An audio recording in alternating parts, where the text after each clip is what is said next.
Linux has made it to Mars. The Red Planet runs on Linux by Bijan Steven. Yesterday, NASA landed a rover named Perseverance on Mars. I, along with 2 million other people, watched the landing happen live on YouTube. It was beautiful. I mean, here's this little robot dude that's traveled millions and millions of miles through the barrenness of space, and now it's just hanging out on Mars taking pics and scientific samples. Perseverance joins older sibling Curiosity on the surface of the Red Planet. Hope they have a nice time together. In any case, Perseverance didn't traverse the vastness of space alone. Ingenuity, a tiny helicopter, tagged along for the ride.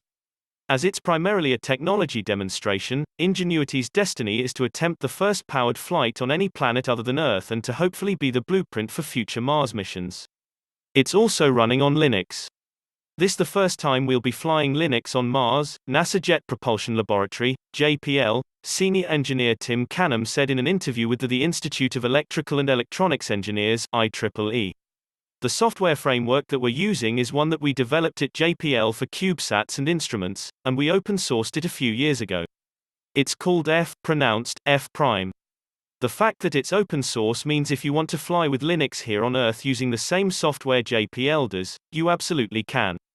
It's kind of an open source victory, because we're flying an open source operating system and an open source flight software framework and flying commercial parts that you can buy off the shelf if you wanted to do this yourself someday, Canham said. Great stuff. It's cool that Perseverance, Curiosity, and Ingenuity have all found a new home on the surface Mars. Though I still think it's cooler that space is pretty obviously inhospitable to human life, and yet we still put people up there anyway.